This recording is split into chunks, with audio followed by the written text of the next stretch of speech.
Tuhan kami yang penuh kasih, sementara kami mempelajari firman Tuhan, bukakanlah hati dan pikiran kami melalui pimpinan Roh Kudus Tuhan, sehingga kebenaran itu terang di dalam hidup kami. Dalam nama Yesus kami sudah berdoa. Amin. Shalom, renungan hari ini bertajuk Mari berbagi berkat.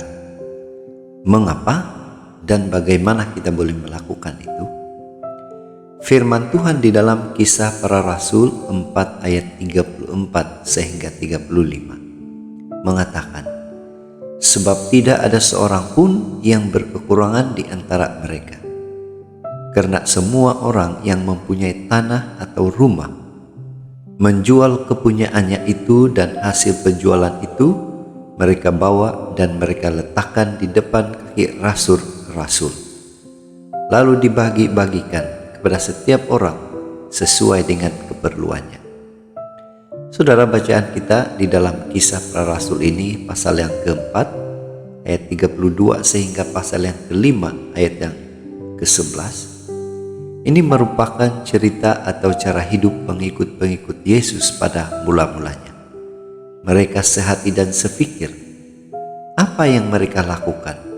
Bagaimana mereka melakukannya ini? Sebuah ilustrasi. Pernahkah Anda mendengar kata-kata saya punya, itu saya punya? Kita sering mendengar anak-anak berteriakan seperti itu, dan kadang tidak mudah menyelesaikan pertengkaran mereka. Begitulah sifat bawaan manusia sejak lahir, senantiasa ingin memiliki semakin banyak semakin baik. Kita cenderung kurang memperdulikan keperluan orang lain. Mari kita kembali kepada Alkitab. Kita lihat pengikut Yesus pada mula-mulanya. Sikap jemaat mula-mula sungguh tidak terduga. Mereka saling berbagi dengan penuh semangat. Mereka sehati sejiwa oleh pekerjaan Roh Kudus. Itulah gambaran tubuh Kristus. Bila satu orang menderita, semua yang lain ikut menderita. Begitu pula bila mereka memiliki harta, harta itu menjadi milik bersama. Semua milik bersama. Ini dikelola dan dibagi oleh orang-orang kepercayaan, yakni para rasul. Keindahan untuk saling berbagi terjadi karena kasih. Kristus memberikan inspirasi untuk tindakan ini, karena Dia telah memberikan dirinya sendiri bagi jemaatnya. Apa aplikasi renungan ini, saudara? Memberi adalah salah satu bahagian sifat atau karakteristik utama seorang Kristen, yaitu dasarnya adalah kasih. Dengan memberikan sebagian milik kita kepada mereka yang memerlukan bantuan, kita memenuhi salah satu dari hukum utama dan terutama, yaitu mengasihi sesama kita sama seperti diri sendiri. Pemberian itu harus dilakukan dengan sukacita dan rela, sebab mungkin saja kita melakukannya untuk memperoleh pujian. Godaan itu dapat menjerat kita terjatuh dalam dosa. Alkitab memberikan contoh nyata tentang motivasi yang salah, yaitu dalam kisah Ananias dan Safira.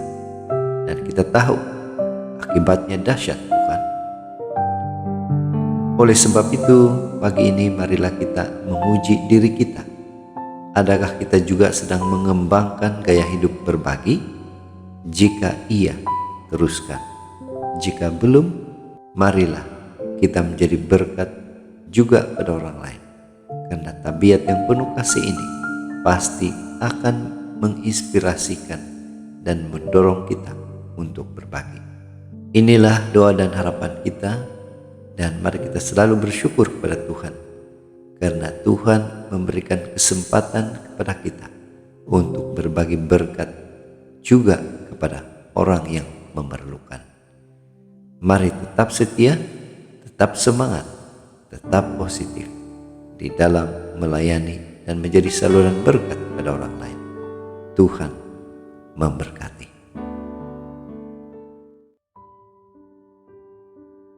Bapa, Terima kasih atas firman yang begitu indah, yang menguatkan kami untuk terus setia kepada Tuhan. Dalam nama Yesus kami berdoa. Amin.